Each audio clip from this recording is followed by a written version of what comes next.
Meninas, vamos falar sobre Salan Turkoglu? Vamos! Então sejam todas bem-vindas. Nesse último final de semana, a Salan concedeu uma entrevista que, na minha opinião, é a entrevista mais completa, que trouxe umas perguntas diferentes sobre ela. Mas antes, vamos começar com esta novidade inédita. Saiu o resultado da primeira fase da votação da premiação mais importante aqui da Turquia, que é a premiação da borboleta dourada da Pantene. Com ela veio o anúncio de quem são as estrelas brilhantes, quem são aqueles atores que estão em ascensão em 2023. Lembrando a vocês que, diferente das outras categorias que estão concorrendo ao troféu, essa é uma categoria que já garante um troféu, porque ela não depende da votação do público. Como já esperávamos, como as fofocas já haviam antecipado pra gente, as estrelas foram confirmadas e nós temos a atriz Özge Yağız, que está brilhando em Safir, a Simay Barlas brilhando em Abani, Salan Turkoglu brilhando em Kızılcık Şerbeti e o Caner, que brilhou na série Dönence. Então, em meu nome e em seu nome, vamos desejar parabéns para eles por esta conquista, mas tem uma coisa a mais. Dentre esses 4 nomes, dessas 4 estrelas, a Salan é a única que terá chance de brilhar em mais 2 categorias diferentes, sem considerar que Kızılcık Şerbeti também avançou de fase e ficou entre as 10 mais votadas para concorrer ao prêmio de melhor série. Essa não estou considerando. Então, Salan avançou em busca de mais 2 troféus, como a melhor atriz e como o melhor casal ao lado do Doğukan. O resultado será anunciado no mês que vem, de dezembro. Será uma disputa muito acirrada, mas já parabenizo todas as atrizes, todos os atores e todas as produções que conseguiram avançar de fase,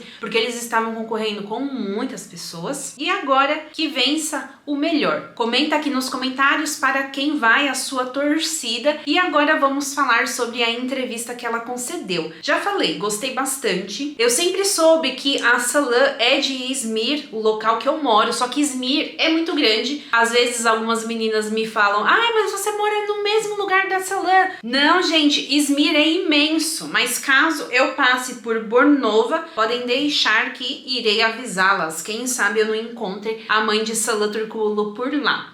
Bom, a Salan revelou que quando ela era criança, ela considerava outras profissões para a carreira dela. Ela já pensou em ser professora, veterinária, policial e advogada. E de repente ela se tornou atriz. Lembrando que ela começou nesta carreira porque ela foi convidada por um professor que estava iniciando um grupo de teatro e foi aí que ela descobriu a profissão. Parece coisa do destino, né? Geralmente as pessoas dizem, não sei, que vocação é uma coisa que muitas vezes você não consegue perceber por si só. São aquelas coisas que você faz muito bem, mas que geralmente é vista por outras pessoas. Foi esse o caso da Salan. Ela revelou que já chegou a duvidar da carreira, porque no começo não é fácil, são muitas dificuldades. Já considerou voltar para Izmir por causa dessas dúvidas que ela tinha no início. Disse que já passou por dificuldades financeiras, que no início ela não tinha um salário muito bom, o aluguel dela era muito caro,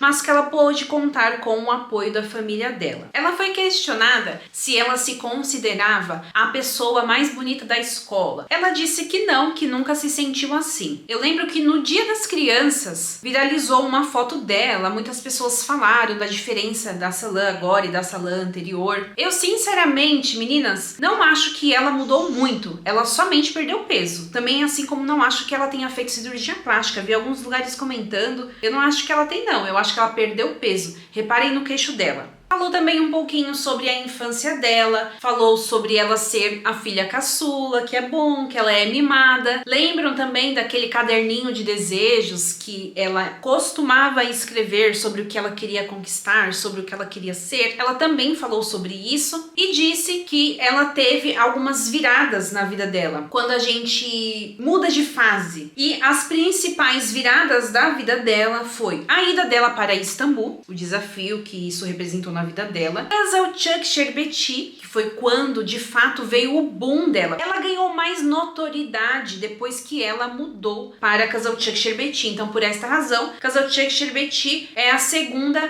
coisa mais marcante que já aconteceu na vida dela. E a terceira e última foi o aniversário deste ano. Me pergunto por que será? Talvez ela já tivesse negociado com a Zodiac Sherbeti e ela estava comemorando uma nova fase da vida dela. O melhor momento da vida dela foi o que ela disse. Ela vinha daqueles problemas do começo do ano com a saída de Emanete. Eu acredito que esta virada que ela cita como sendo a mais importante no aniversário dela tenha sido porque ela talvez tenha dado uma descansada, ficado mais aliviada. Sobre o sonho, ela disse não ter nenhum sonho em específico, que ela está vivendo o sonho dela atual. Citou também uma coisa que ela já tinha dito numa entrevista, que era o desejo de abrir uma escola de artes. Mas esse sonho para ela parece um pouco difícil, muito grande. Ela não sabe qual será a dimensão deste sonho, mas é algo que ela tem em mente. Essas foram as coisas que eu notei que eram diferentes